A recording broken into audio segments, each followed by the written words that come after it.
Assalamualaikum warahmatullahi wabarakatuh.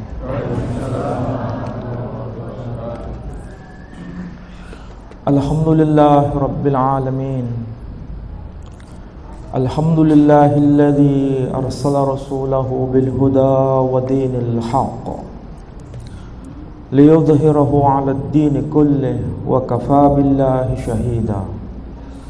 Ashhadu an la ilaha illallah wahdahu la syarika lah wa ashhadu anna Muhammadan 'abduhu wa rasuluh la nabiyya ba'dah. Qala Allah Ta'ala fil Qur'anil Aziz, a'udzu billahi minasy syaithanir rajim. Bismillahirrahmanirrahim. Ya ayyuhalladzina amanu kutiba alaikumus siyam. Ya ayyuhalladzina amanu kutiba alaikumus siyam kama kutiba alal ladzina min qablikum kama kutiba alal ladzina min qablikum la'allakum tattaqun. Al-ayah, sadaqallahul azim. Bapak Ibu dan saudara-saudara sekalian, alhamdulillah pada waktu sore ini kita bisa bersama-sama datang di Masjid Raudhatul Jannah. Mudah-mudahan kehadiran kita dari rumah menuju masjid ini, semua langkah kaki kita mendapatkan ridha dari Allah Subhanahu wa taala. Bapak Ibu sekalian, alhamdulillah sekali lagi kita panjatkan pujian syukur kita kehadirat Allah Subhanahu wa taala. Tahun ini kita bisa menikmati bulan yang amat agung, yakni bulan Ramadan. Dan kita sampai pada hari ini. Ini merupakan anugerah terbesar dari Allah kepada kita. Betapa banyak orang yang merindukan bisa menangi. Apa itu kalau bahasa Indonesianya? Kalau bahasa Jawanya jelas ya, menangi. Tahu menangi? Ya, nyampe pada bulan istimewa ini. Allah izinkan kita supaya kita bisa memperbaiki diri dan semakin menjadi hamba yang bersyukur kepada Allah Subhanahu wa taala. Saya kemarin baru datang dari Jakarta. Jam seperti ini sudah persiapan menuju Surabaya. Di sana saya menghadiri majelis takziah dari Bapak Komjen Safruddin Kambo. Beliau meninggal pada hari Kamis sebelumnya, dan kemarin itu hari Kamis, hari ke-7 beliau meninggalkan dunia ini. Dan waktu atau hari-hari tidak ada seorang pun yang tahu. Satu hari sebelum beliau meninggal, aktivitasnya begitu luar biasa. Tetapi Allah menakdirkan pada hari itu juga, pagi tidak ada masalah, siang harus berangkat ke ICU dan dia kena serangan jantung dan meninggalkan kita semua. Ini pelajaran bagi kita bahwa nyawa tidak bisa ditunda, kita kembali juga tidak bisa diundur ataupun dimajukan. Siapapun kita harus mempersiapkan diri. Dan ini pelajaran berharga. Kematian itu pelajaran berharga. Berbanyaklah kita berbuat baik kepada siapapun, dan berbanyaklah kita berbuat baik sekecil apapun. Maka itulah yang akan menjadi sangu kita di alam akhirat nanti.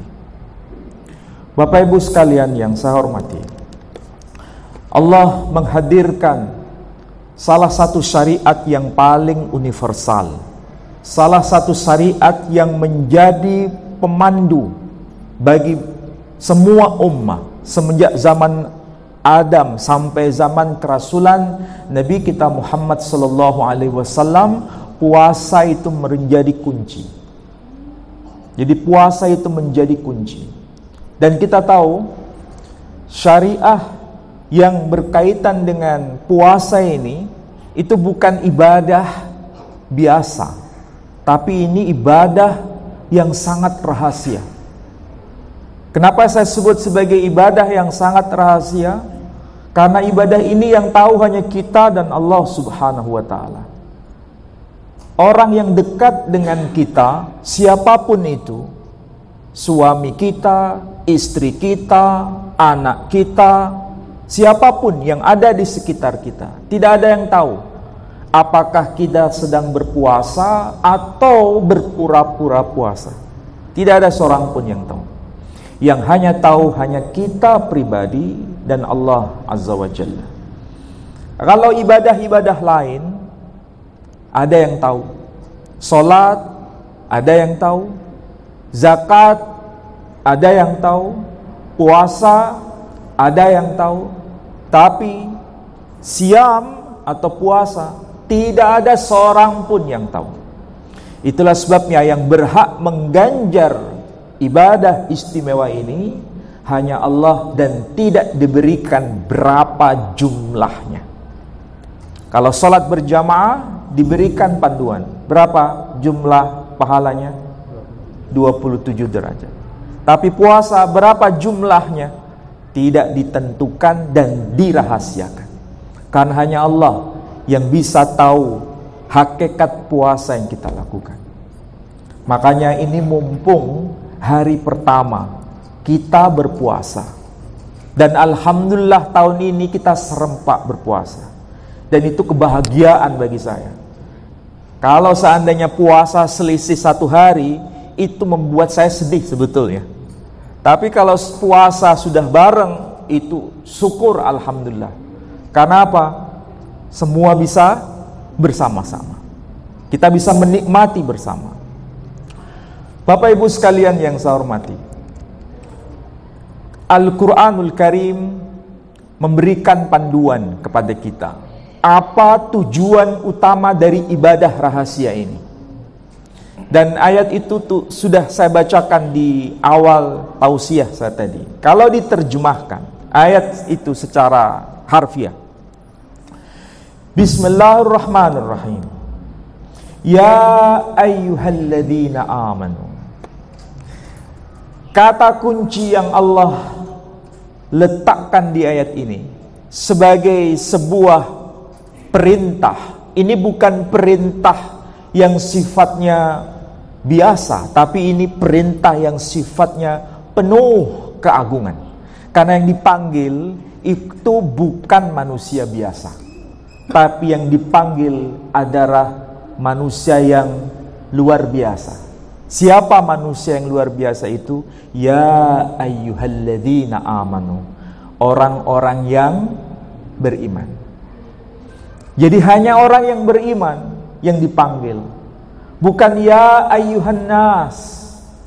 Bukan wahai manusia. Tapi yang Allah seru adalah ya ayyuhalladzina amanu. Berarti panggilan ini makomnya makom tinggi, bukan makom rendah. Saya ulangi lagi, yang dipanggil oleh Allah Subhanahu wa taala bukan makom yang rendah, tapi makom yang tinggi. Itulah sebabnya Allah sebut dan Allah sapa dengan wahai orang-orang yang beriman. Orang yang beriman itu akan memberikan keamanan di sekitarnya. Orang yang beriman itu akan menjaga amanah. Dan orang yang beriman selalu dan berpijak pada iman itu sendiri. Makanya di semua tempat, di berbagai surah, di berbagai ayat, Allah seru supaya kita ini makomnya semakin naik, semakin naik, semakin naik. Bahkan hal yang penting pun Allah seru dengan ungkapan ya ayyuhalladzina amanu. Apa itu contohnya? Ya ayyuhalladzina amanu lima taquluna ma la taf'alun.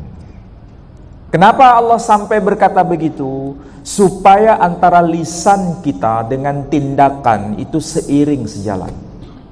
Supaya apa yang kita ucapkan itu penuh kualitas. Supaya apa yang kita lakukan juga penuh kualitas. Bukan sekedar ucapan, bukan sekedar perkataan, tapi perkataan yang berkualitas. Bukan sekedar tindakan, bukan sekedar berbuat sesuatu, tetapi beramal sesuatu, tapi berkualitas. Disitulah rahasianya kenapa Allah Subhanahu wa ta'ala memanggil kita dengan sebutan ya ayyuhalladzina amanu, supaya apapun yang keluar dari lisan kita, apapun yang kita lakukan, semua punya nilai ibadah.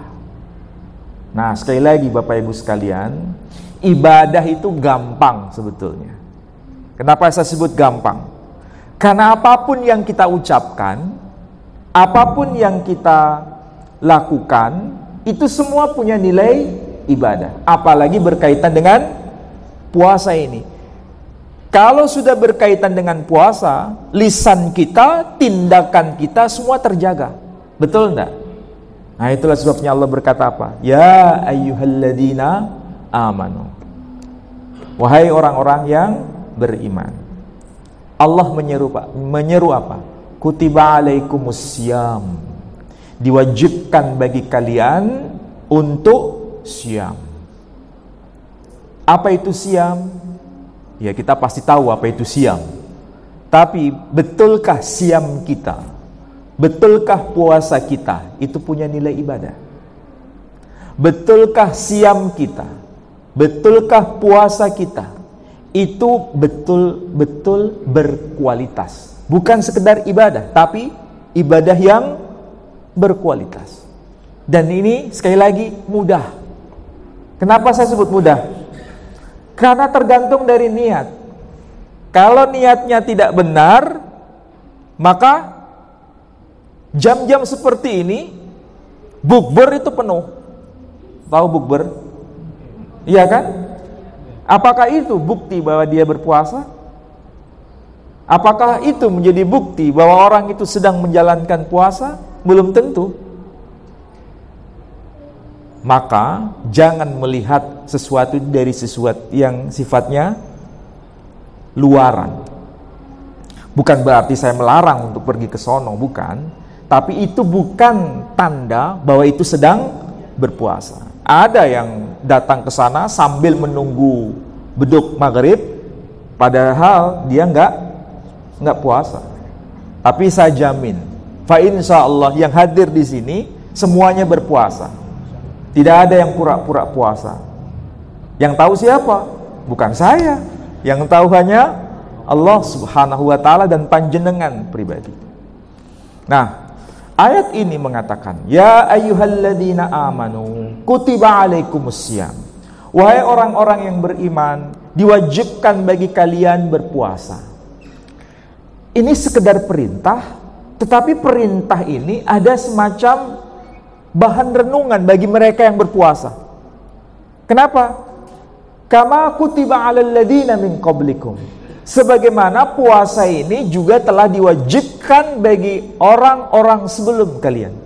Maksudnya, sebelum kita, sebelum risalah Nabi kita Muhammad sallallahu alaihi wasallam, puasa itu sudah diamanahkan kepada ummah sebelumnya, kepada para nabi sebelumnya. Makanya kadang-kadang kita heran ya, kenapa dalam bahasa Jawa kalau bahasanya halus menggunakan istilah siam. Betul enggak? Kalau kita ngomong seusia tidak mengatakan siam, kita mengatakan apa? Poso. Tapi kalau orang ini sudah berumur, kita masih di bawah level beliau, kita menyebut siam. Siam itu dari bahasa Arab. Lalu pertanyaannya, kalau poso dari bahasa apa? Poso bahasa Jawa, iya kan? Kalau bahasa Melayu menyebutnya apa? Puasa. Bahasa Indonesia menyebutnya apa? Puasa. Tahu nggak asal-usul kata poso dan puasa dari bahasa apa? Ternyata kata puasa, poso, puasa dari kata upawasa. Upawasa itu bahasa Sangsekerta. Bahasa Sangsekerta itu bahasa suci umat Hindu. Sedangkan istilah upawasa termaktub di dalam kitab Weda. Artinya orang Hindu, saudara kita umat Hindu, itu juga menjalankan puasa. Jadi ini salah satu bukti. Kenapa Allah Subhanahu wa taala berkata, "Kama kutiba 'alal ladzina min qablikum." Sebagaimana telah diwajibkan bagi ummah sebelum kalian. Seingat saya pernah saya bicara di sini bahwa ada satu nabi dalam tradisi Islam dikenal dengan nama Nabi Nuh. Sedangkan saudara kita kaum Kristiani dan kaum Yahudi mengenal Nabi Noah. Makanya ada band Peter Pan yang disebut band Noah, ya kan? Orang Hindu tidak menyebut Nuh, tidak menyebut Noah, tapi menyebut Manu. Makanya kitab suci yang diterima oleh Manu disebut dengan nama Manawa Dharma Sastra. Kitab suci yang diamanahkan kepada Manu. Di dalam kitab Manawa Dharma Sastra itu disebut kata upawasa. Minimal itu sebagai bukti bahwa pada masa Nabi Nuh atau Manu sudah ada perintah upawasa. Ini bukti bahwa Allah ketika mengatakan demikian, itu bukan sekedar risalah yang diterima oleh Rasul Muhammad SAW, tapi juga diterima oleh para nabi sebelumnya. Makanya sampai hari ini jejaknya masih ada. Contohnya apa? Kalau waktu nyepi, ya, kalau di sini ya nggak sepi, tapi kalau di Bali betul-betul sepi. Kenapa sepi? Amati lelungan, amati geni. Apa itu maksudnya amati geni? Tidak menyalakan api. Kalau nggak menyalakan api, LPG mati. Tahu LPG? Nggak usah antri, memang nggak perlu antri, memang harus mati. Kalau LPG mati, berarti makan atau enggak? Nggak makan. Jadi mereka puasa. Itu bukti. Belum lagi kalau kita tanya kepada saudara kita yang Kristiani, mereka juga puasa. Yang Yahudi, mereka puasa. Yang Buddha, mereka puasa. Bahkan kita sendiri diperintahkan berpuasa. Jadi kesimpulannya, puasa itu adalah ajaran Islam yang universal dan bisa divalidasi. Nah, pasti ada tujuan. Pasti ada tujuan. Apa tujuan puasa itu? Kalau menurut Quran, la'allakum tattaqun, supaya kalian bertakwa. Dan takwa itu sebetulnya konsep yang luar biasa. Takwa itu, semua ibadah kita itu larinya ke takwa. Apa maksudnya larinya ke takwa? Tujuan akhirnya itu takwa. Takwa ini adalah salah satu istilah yang dipakai di dalam Al-Quran, yang pertama kali muncul di awal-awal mushaf yang kita punya. Betul enggak? Apa itu? Bismillahirrahmanirrahim. Alif Lam Mim. Dzalikal kitabu la raiba fihi hudal lil muttaqin. Itu bukti bahwa kata ini sejak awal sudah diberikan tanda. Karena semua fungsi Quran, ayat-ayat Quran itu ujung tombaknya ke arah sana. Jadi syariat apapun yang dibebankan kepada kita, ujung-ujungnya ke situ. Makanya kalau kita paham mengenai puasa ini, sebetulnya bukan sekedar menahan makan, menahan minum. Memang betul, kita tidak makan dan kita tidak minum. Tetapi apakah sekedar itu puasa? Enggak. Tapi lebih dari itu. Maksudnya apa? menjaga segala sesuatu yang Allah tidak ridho atas kita.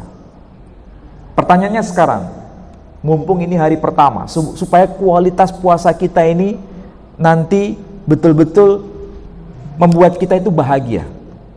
Jangan sampai ketika nanti sudah hari ke-15, hari ke-16, apalagi hari yang ke-28, ketika direnungkan, kok sepertinya puasa yang saya lakukan kok tidak berkualitas. Yang tahu itu kita sendiri sebetulnya, iya kan? Tahu yang saya maksud ya? Sampean pikirannya ke saya atau ke mana? Oke, saya ulangi lagi. Puasa itu sebetulnya bukan hanya sekedar menahan makan, menahan minum.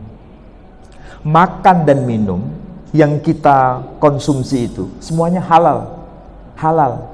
Hanya waktunya mengikuti aturan Allah pada masa Ramadan ini. Hanya ditunda.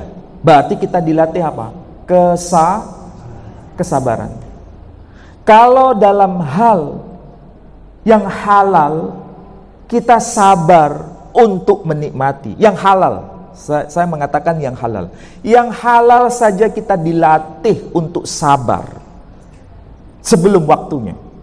Berarti kita harus pada berikutnya menyentuh yang haram, seharusnya bisa. Saya ulangi lagi, yang halal saja kita bisa menahan, apalagi yang haram. Itulah sebetulnya tujuan dari puasa itu. Ini poin dasar sebetulnya.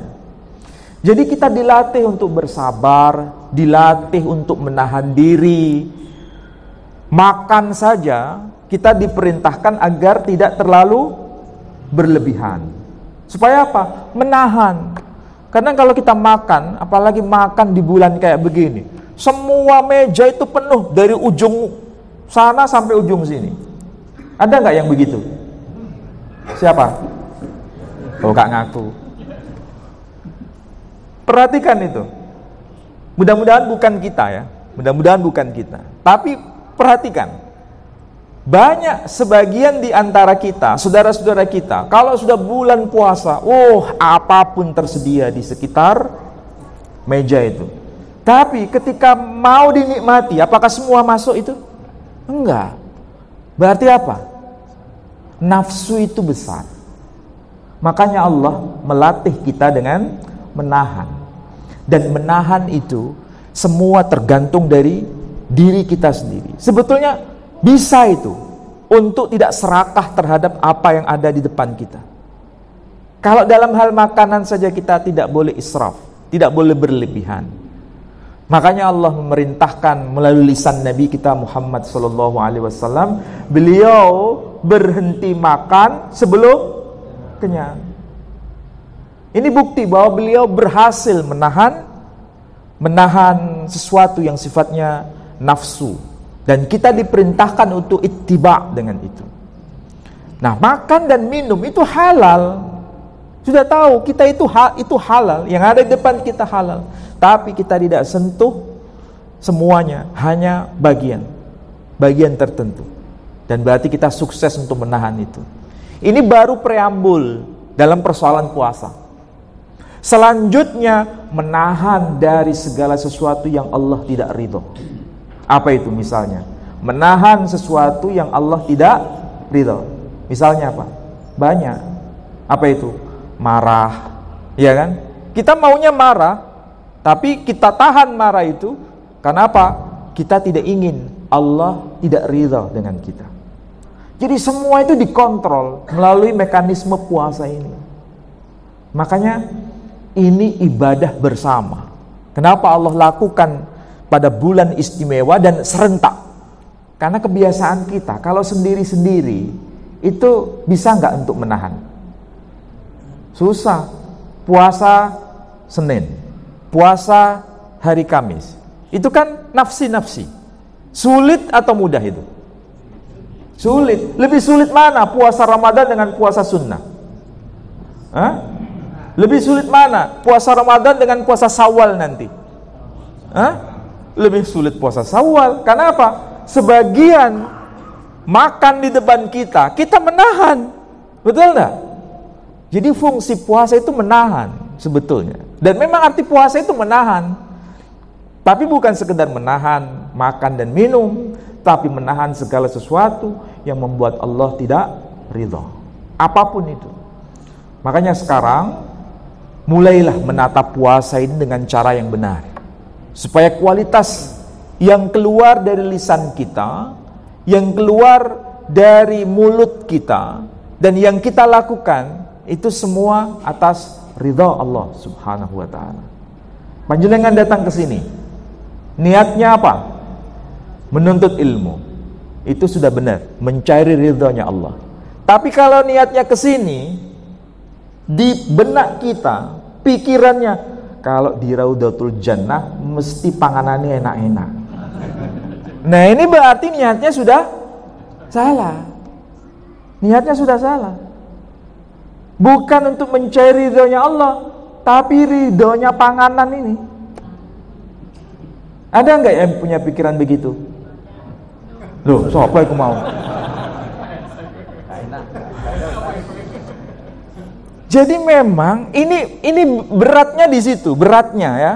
Karena salah pasang niat. Makanya puasa itu sebetulnya berawal dari apa? Niat. Dari niat. Kalau misalnya jamuannya itu enak, itu hanya pelengkap. Tapi sejak awal niatnya apa? Mencari ilmu.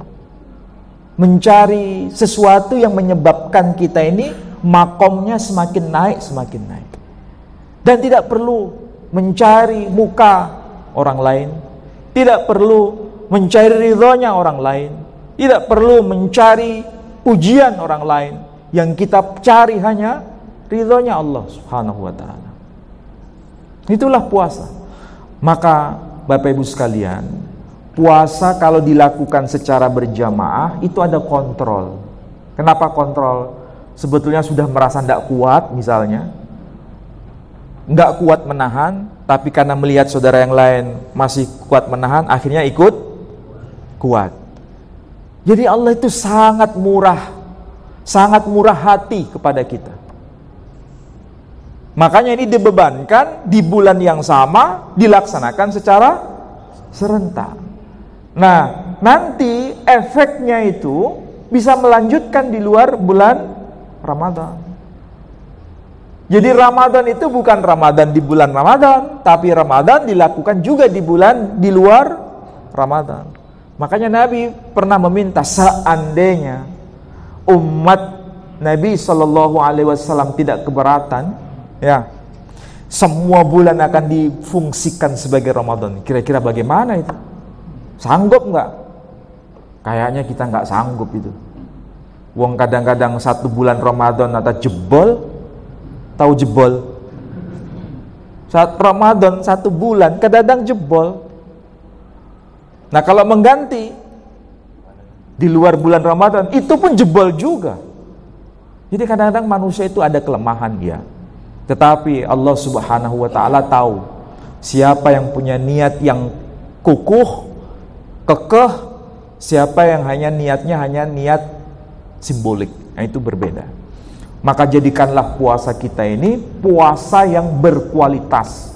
Lisan kita berkualitas, tindakan kita berkualitas. Makanya sekarang sudah mulai orang banyak untuk menghimpun harta untuk sangu di alam akhirat, diletakkan di bulan Ramadan.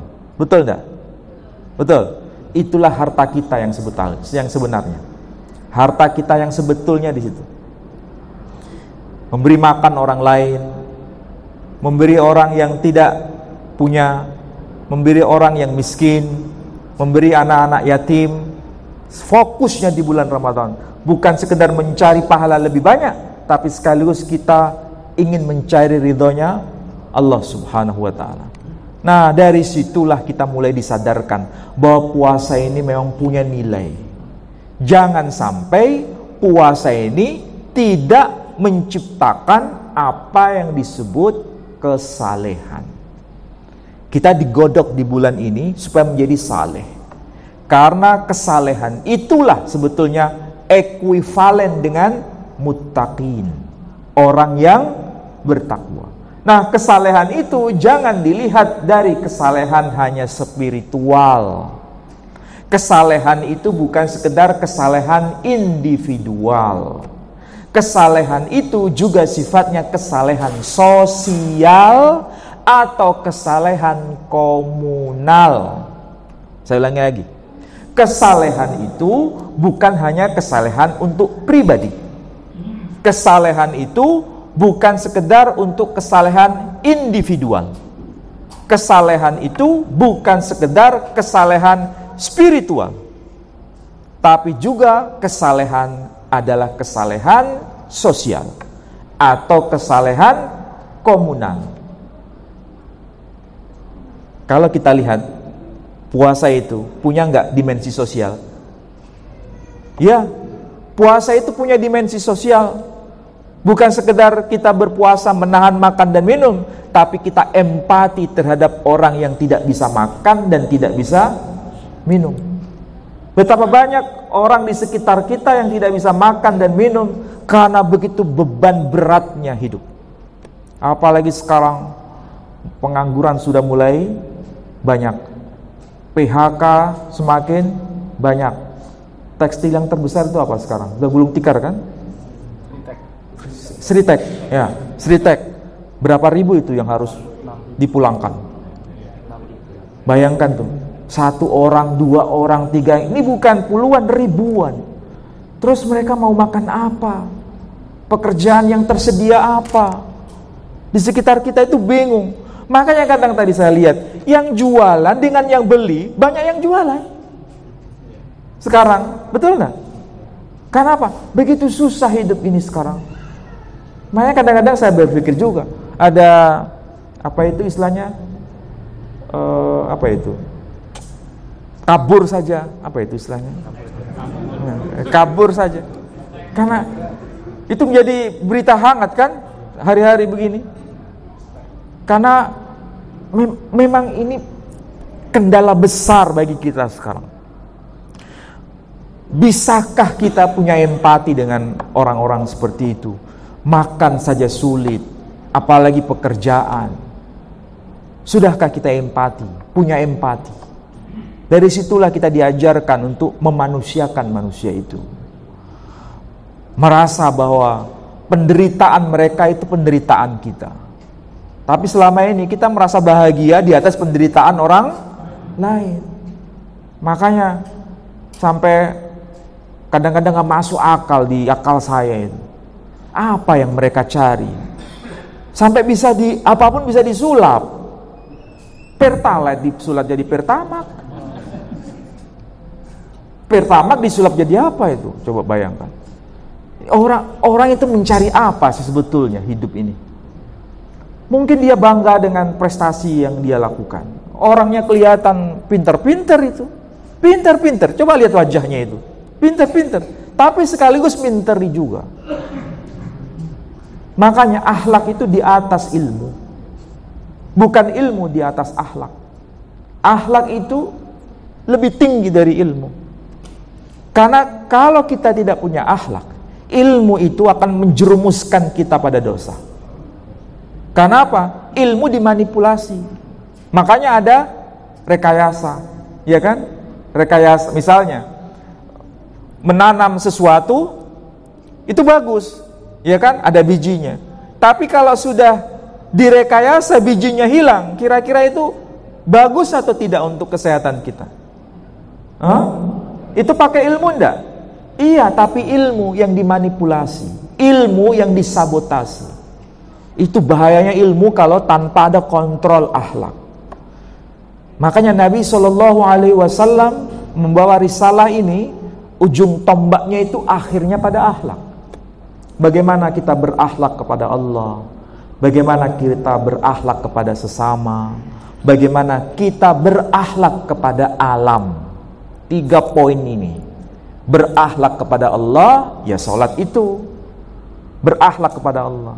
Sholat, melakukan hal-hal yang sunnah, itu baik, itu berakhlak kepada Allah. Sholat on time itu akhlak. Sholat tumak ninah itu akhlak.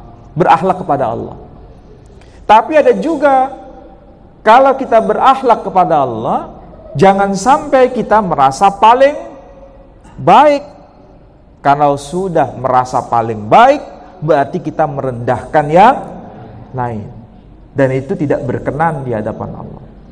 Jadi salah satu contoh berakhlak kepada Allah, ya kita sholat jamaah, itu berakhlak kepada Allah. Sholat yang kita lakukan harian, itu berakhlak kepada Allah. Tapi aneh juga di sekitar kita. Puasa dilakukan, tapi sholatnya enggak. Ini berakhlak kepada Allah enggak? Enggak berakhlak kepada Allah. Puasa iya, tapi sholatnya enggak. Berarti tidak berakhlak kepada Allah. Bagaimanapun caranya, bagaimana kita bisa berakhlak kepada Allah, kita yang tahu. Makanya kalau nggak bisa sholat berdiri, sholatnya apa? Duduk. Nggak bisa duduk, sholatnya apa? Berbaring. Nggak bisa berbaring, sholatnya apa? Isyarat. Nggak bisa isyarat, sholatnya apa? Ya disolatkan. Wong isyarat sudah nggak bisa, baru disolatkan. Sudah selesai. Itu bukti berakhlak kepada Allah. Berakhlak kepada sesama, ya kita kasih makan sama orang. Puasa seperti ini kita kasih makan, kita kasih uang pada orang yang membutuhkan, kita beri uang pada orang yang punya hutang, hutang kepada kita, ditunggu-tunggu nggak nyaur-nyaur. Kesulitannya apa ini orang? Kalau itu kita ikhlaskan, ya alhamdulillah. Kalau nggak bisa bayar, ya wis separuh aja bayaran. Nggak bisa separuh, ya wis seprapat aja bayaran. Nggak bisa seprapat, ya wis tak ikhlaskan. Dan itu adalah tabungan kita. Tabungan kita di akhirat. Allah tidak akan itu lepaskan sia-sia. Kita berbuat baik pada orang itu, barangkali hidupnya memang susah ini orang. Kita ada empati. Di situ ada akhlak kepada sesama. Mudah kalau gitulah kita lakukan di bulan seperti ini. Sangat-sangat mudah. Coba mulai dari tadi subuh sampai kita datang ke sini. Apa yang kita sudah ucapkan? Apa yang sudah kita lakukan? Ada enggak itu yang punya nilai ibadah? Ada enggak yang justru itu menodai ibadah? Yang tahu kita sendiri-sendiri. Makanya kita ini dikontrol setiap detik dikontrol. Sampai maghrib tiba. Tapi ya begitu, ketika maghrib tiba jangan los. Sebelum maghrib gak bisa marah, kok mari maghrib balas dendam tak marah kamu. Bukan begitu. Kontrol itu di bulan seperti ini memudahkan kita karena ada timingnya. Tapi sekaligus kita bisa menahan supaya tidak melakukan hal-hal yang negatif, baik kepada sesama ataupun kepada Allah Subhanahu wa ta'ala. Makanya hari kayak begini, orang yang awalnya gak baca Quran, sekarang mulai baca Quran. Dulu Qurannya hanya dilipat, dibungkus dengan kain. Sekarang mulai diturunkan, meskipun debu semua. Di bulan Ramadan baru dibuka. Ada nggak yang begitu? Ada. Siapa? Nah, kita sendiri-sendiri yang tahu. Dan jangan takut kalau membaca Quran salah. Nggak perlu takut. Kalau bisa ada pembimbing. Kalau nggak, Ustadz, saya nggak bisa baca Quran. Betul-betul nggak bisa? Nggak bisa. Ya baca terjemahan. Baca terjemahan saja itu bagian dari berinteraksi dengan Quran. Jadi misalnya, semenjak dulu nggak belajar Quran sama sekali, alif ba ta nggak bisa. Tahu alif ba ta ya? Alif ba ta sa itu nggak bisa. Apalagi disambung, nggak bisa sama sekali. Istilahnya kalau sudah berhadapan dengan Quran bahasa Arab ini, nggak bunyi sama sekali. Kira-kira bagaimana kalau dia rindu dengan Quran? Gimana? Kalau kepingin rindu, dengar bacaan Quran yang bahasa Arab, kita dengar orang lain. Dan kita simak, itu sama pahalanya. Jadi kalau kita nggak bisa baca, menyimak, itu sudah bagian dari membaca Quran. Tapi seandainya tidak ada yang membaca, tapi kita ingin berinteraksi dengan Quran, baca terjemahannya boleh. Dan itu mengambil Quran sebagai apa? Hudan, petunjuk. Karena dia mengerti kan? Kalau kita baca terjemahan, mengerti enggak inti secara global? Ya mengerti. Bismillahirrahmanirrahim. Ketika baca Quran tuh ada terjemahannya, dengan nama Allah yang Maha Pengasih dan Penyayang. Langsung terbersit di sini. Oh, berarti apapun aktivitas saya, apapun tindakan yang aku lakukan harus berdasar pada Bismillahirrahmanirrahim. Memahami makna itu. Dalam memperhatikan hidup, selalu tidak lepas dari apa? Alhamdulillahirabbil alamin. Segala puji bagi Allah, Tuhan seru sekalian alam. Apapun ini semua adalah anugerah Allah. Semua diucapkan dengan syukur. Alhamdulillah. Tidak pernah Allah membuat kita kecewa. Apapun, sekecil apapun, semua itu anugerah yang Allah berikan kepada kita. Dan itu harus kita syukuri. Jadi membaca terjemahan itu bagian dari berinteraksi dengan Quran. Jangan merasa, Ustaz saya nggak bisa baca Quran, terus berarti saya nggak bisa dong berinteraksi dengan Quran. Bisa dengan terjemahan itu. Apalagi kalau orang-orang desa itu, orang-orang desa di puncak gunung. Tahu di puncak gunung, orang di Gunung Kidul itu, ya kan? Antara yang bisa baca Quran dengan yang tidak bisa baca Quran, berapa banyaknya? Besar jumlah yang mana? Besar yang tidak bisa baca Quran. Antara yang bisa sholat dengan yang tidak bisa sholat, lebih besar yang mana? Karena jarang sekali pendakwah naik ke sono, jarang sekali, sehingga umat nggak kaupen. Tapi alhamdulillah sekarang sudah mulai ke sono. Dulu orang Gunung Kidul tuh yang dilihat apanya? Nggak ada kan? Makan aja yang dimakan apa? Walang sama apa itu? Tewul. Tewul yang dimakan. Sekarang sudah bisa makan apa-apa. Tempat wisata sekarang sudah oke banget di sono. Orang berlomba-lomba. Dulu kalau orang ngaku Gunung Kidul malu. Sekarang dari mana? Gunung Kidul. Gitu kan sekarang. Zaman berubah. Makanya alhamdulillah kalau kita bisa baca Quran. Alhamdulillah kita bisa memahami Quran. Alhamdulillah kita menjalankan Quran. Dan alhamdulillah kita bisa mengajarkan Quran. Ini bagian dari mengajarkan Quran. Nah, mengajarkan Quran itu terus akan mengalir. Kalau jenengan ajarkan ini kepada orang lain dengan bahasa panjenengan, nyampe, dan itu tidak akan hilang. Jadi tidak harus menjadi ustadz semua. Semua bisa jadi ustadz, tapi dalam kualitas masing-masing. Intinya kalau bicara mengenai puasa, bukan sekedar menahan makan dan minum, tapi menahan segala sesuatu yang membuat Allah tidak ridha. Nah, itu harus menjadi kunci. Harus betul-betul menjadi kunci. Siapa yang sudah membaca Quran 1 juz hari ini? Wis nggak usah ngaku wis. Siapa yang sudah bersedekah di hari ini? Itu menjadi tanda tanya bagi kita. Bersedekah tidak harus jumlahnya sekian. Bersedekah tidak harus nominalnya sekian.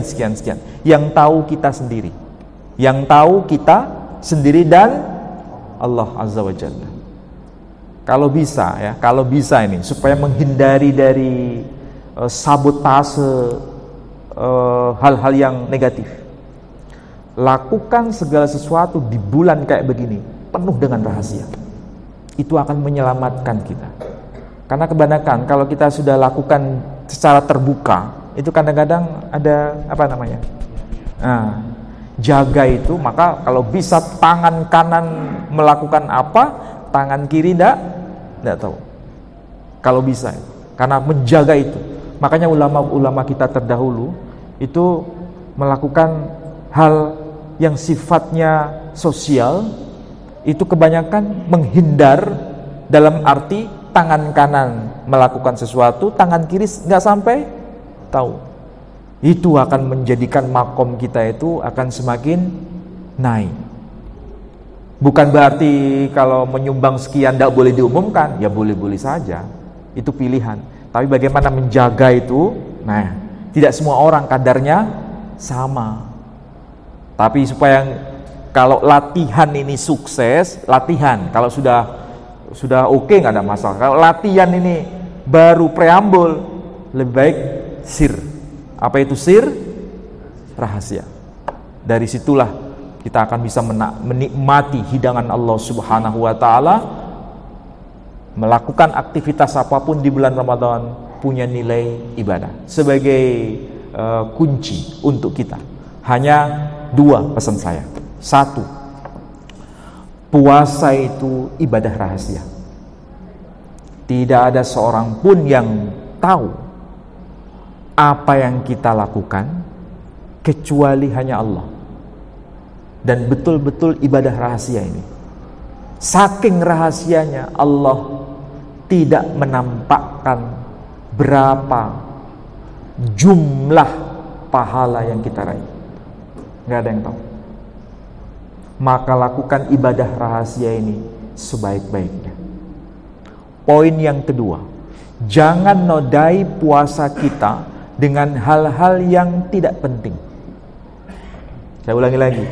Jangan nodai ibadah kita ini, bulan puasa ini, dengan hal-hal yang tidak penting.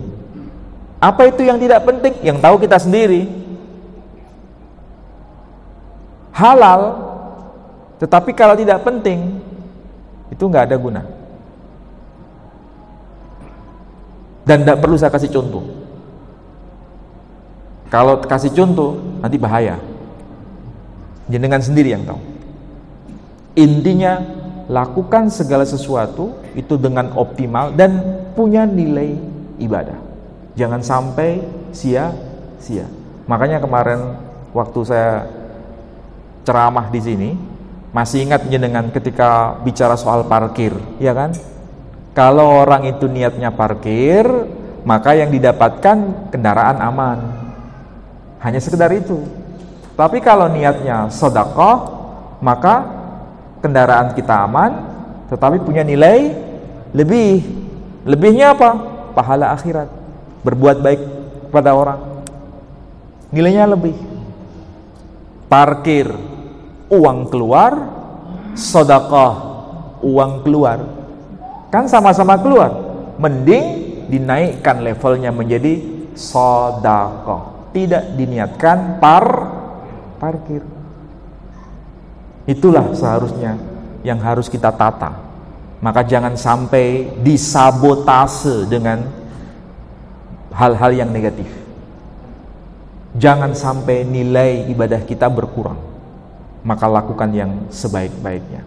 Mudah-mudahan ini menjadi preambul puasa kita hari pertama ini, puasa yang berkualitas. Kalau seandainya kita kurang puas dengan puasa kita hari ini, maka puasa besok harus lebih baik dari puasa hari ini.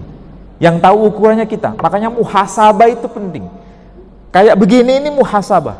Kira-kira mulai tadi pagi sampai hari ini, apa yang kurang bagus?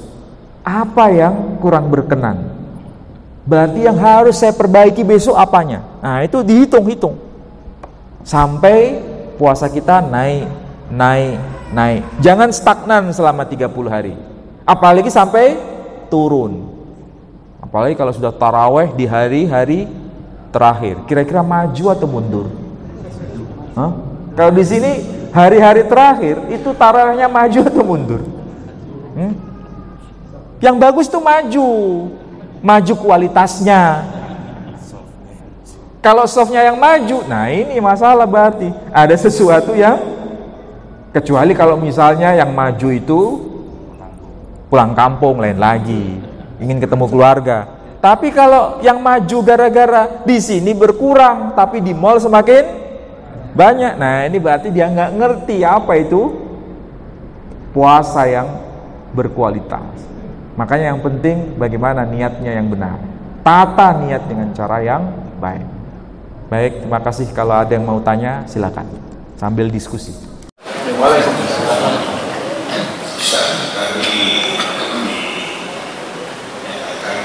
Kita perbanyak membaca di bulan Ramadan, dan juga disebutkan walaupun tidak bisa membaca, kita mengartikan terjemahannya, dan ini juga agar supaya bisa kita cepat memahami dan mengamalkan. Di antara kita itu tidak utama membaca dalam bulan Ramadan ini, membaca, mengartikan atau mengamalkan. Itu sebenarnya. Terima kasih. Ada 3 poin yang tadi saya sempat dengar. Barangkali nanti kalau seandainya kurang puas bisa ditanyakan kembali. Membaca, mengartikan, dan mengamalkan. Membaca, mengartikan, dan mengamalkan. Mana yang lebih berkualitas? Ini sebetulnya bisa dikatakan tahap-tahapan, ya. Tidak dalam konteks mana yang terbaik, tapi dalam konteks tahap-tahapan. Yang pertama itu membaca, itu tidak bisa dinafikan. Nabi SAW mengajarkan itu, membaca Quran di bulan Ramadan itu bersama dengan siapa? Malaikat Jibril. Ya, dalam rangka apa? Murojaah. Tahu artinya murojaah. Sehingga sekarang orang banyak yang murojaah supaya apa? Hafal Quran, ya kan? Hafal Quran. Dan hafal Quran karena sudah terampil membaca secara tartil dan hafal betul. Ini tahapan yang sederhana. Kalau bisa dilakukan, kalau bisa, ya. Seusia berapapun kita boleh belajar alif ba ta, nggak ada masalah. Karena kalau kita sudah membaca Quran nih dengan bahasa Arabnya itu kita merasakan aura. Tapi apa itu aura? Kalau saya sebut yoni, paham ya? Merasakan dahsyatnya ketika Quran turun kepada Nabi itu kayak begitu. Nabi menerima Quran itu dalam bahasa Arab kan? Ketika menerima Quran dalam bahasa Arab, seakan-akan kita membaca Quran itu seperti Nabi ketika menerima wahyu Quran itu. Seakan-akan, bukan sama persis, bukan. Seakan-akan kita bisa merasakan magnetnya ketika Quran itu turun kayak apa. Bismillahirrahmanirrahim. Makanya ketika Quran dibaca dalam bahasa Arabnya, orang itu gak ngerti. Kadang-kadang hatinya itu luluh, air mata meleleh. Itu karena aura Quran itu memang luar biasa. Itu dari sisi membaca. Kalau bisa itu ditempuh. Kalau nggak bisa, sudah emergensi, ya cukup dari arti. Ustaz, saya nggak bisa baca Quran, usia sudah segini, bala-balik ngapalno alif ba ta sa, lola lali, tahu maksudnya lola lali? Ya. Pokoknya ininya sudah di luar nalar, sulit untuk menghafal karena terlalu usia. Maka yang bisa hanya melihat arti. Itu pun kalau masih bisa melihat terjemahan Quran, ya kan? Kalau sudah melihat terjemahan Quran, itu dampaknya pada konteks apa? Pengamalannya, memahami maknanya. Minimal dia sholat paham yang dia baca. Baca surah Al-Fatihah dia mengerti, karena sudah tahu artinya. Oh, artinya ini. Sehingga pikirannya tidak kemana-mana. Minimal itu punya makna di situ. Nah, yang ketiga itu yang paling penting. Apa itu? Mengamalkan. Percuma kita hafal Quran, percuma kita mengerti Quran, tetapi justru tidak mengamalkan. Karena fungsi Quran sebagaimana yang dikatakan firman Allah dalam Al-Quran, Syahrul Ramadan alladzi unzila fihil Quran hudal linnas, sebagai petunjuk bagi manusia. Kalau jadi petunjuk, berarti dia menjadikan Quran itu sebagai panduan. Ucapannya didasarkan pada Quran, tindakannya didasarkan pada Quran, sehingga hidupnya itu seperti Quran yang berjalan. Sama seperti Nabi SAW. Nabi itu adalah Quran yang berjalan. Sedangkan Quran ini Quran yang diam. Ini Quran yang diam. Nabi Quran yang berjalan. Makanya Allah Subhanahu wa taala memberikan petunjuk itu dengan dua model. Model buku dan model visual. Model yang bersifat teks dan model yang bersifat visual. Siapa yang bersifat visual? Nabi SAW. Sehingga kita bisa contoh. Pelajaran itu bukan hanya teks, tulisan, tapi sekaligus ada visualnya. Allah mengajar kita itu kayak begitu. Ibaratnya Allah itu sebagai maha guru. Guru mengajarkan kepada murid itu kalau bikin slide itu kan bukan sekedar tulisan, tapi sekaligus ada visualisasi. Supaya apa? Mudah menangkapnya. Nah, Allah sebagai maha guru melakukan hal yang sama. Quran ibaratnya teks, sedangkan Nabi ibaratnya visualnya. Sehingga kalau kita lakukan, mencontohnya itu mudah. Jadi 3 poin ini kalau bisa semuanya, alhamdulillah. Kalau tidak, naudzubillah. Ya. Jadi kalau bisa 3-3-nya. Oke, ada pertanyaan lain? Kita biasanya sudah melaksanakan tarawih dan witir. Apakah bersama tadi kita masih diperbolehkan tahajud? Mungkin akhirnya seperti apa? Karena pernah saya dengar itu bahwa kalau kita sudah witir, kita sudah untuk harus apa lagi? Seperti apa? Mohon bertanya. Terima kasih. Ya, ini sudah masuk pertanyaan ranah fikih. Tahu ranah fikih ya? Nah, kalau sudah masuk ranah fikih, kita harus legowo. Fikih itu ada perbedaan. Itu yang harus jadi panduan. Saya ulangi lagi. Kalau sudah bicara Ustadz ini boleh atau tidak, Ustadz yang baik yang begini atau yang begitu, Ustadz ini atau ini itu. Nah, ini tidak ada jawaban yang saklek dalam Islam.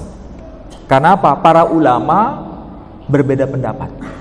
Nah, kalau berbeda pendapat, kita harus legowo.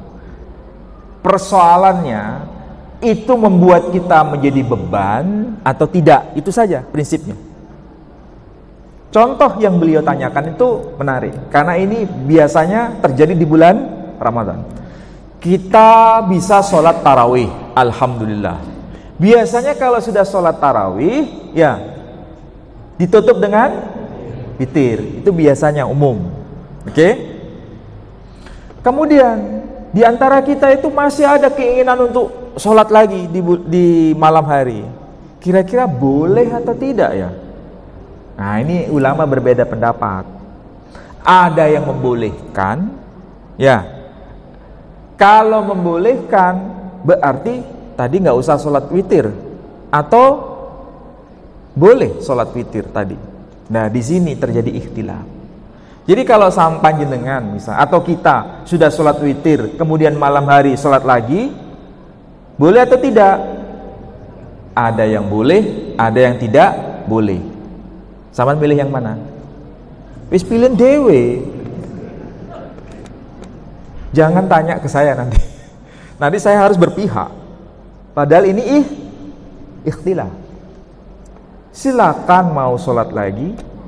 Jangan dihantui gara-gara sudah witir berarti nggak sholat lagi. Yang penting bagaimana kita merasakan kehadiran Allah dan munajat kepada Allah. Itu yang penting. Malah yang lebih tepat itu yang pengalaman saya sendiri. Di Maroko, itu kalau sholat, itu jumlahnya kayak di kalangan NU. Tahu NU? Nah, sholat tarawehnya persis kayak Muhammadiyah. Kalau seandainya di sekitar kita, udahlah setelah sholat tarawih, dia diam, gak mau sholat witir, ya nggak apa-apa, nggak usah sampean sewot. Kadang-kadang kita ini sok merasa paling benar. Oh, iki Kak Melo sholat witir iki, nggak usah dihina. Oh, barangkali dia mungkin nanti melanjutkan lagi. Tapi kalau sampean mau witir juga dengan iktikad nanti, keyakinan ya, nanti melanjutkan lagi, ya nggak ada masalah. Nggak usah dibuat repot agama ini. Agama itu mudah, yang bikin repot itu kita sendiri. Iya kan? Iya. Makanya kalau sudah bicara fikih, ada yang begini, ada yang begono. Nggak usah macam-macam. Bisa beri solusi tadi ya? Oke, baik. Saya kira demikian, mudah-mudahan puasa kita diterima oleh Allah Subhanahu wa taala, dan semoga amal kebaikan kita dicatat pahalanya oleh Allah sebagai kebaikan yang meningkatkan makom kita. Saya tutup dengan doa penutup majelis. Subhanakallahumma bihamdika asyhadu an la ilaha illa anta astaghfiruka wa atubu ilaik. Assalamualaikum warahmatullahi wabarakatuh. Waalaikumsalam.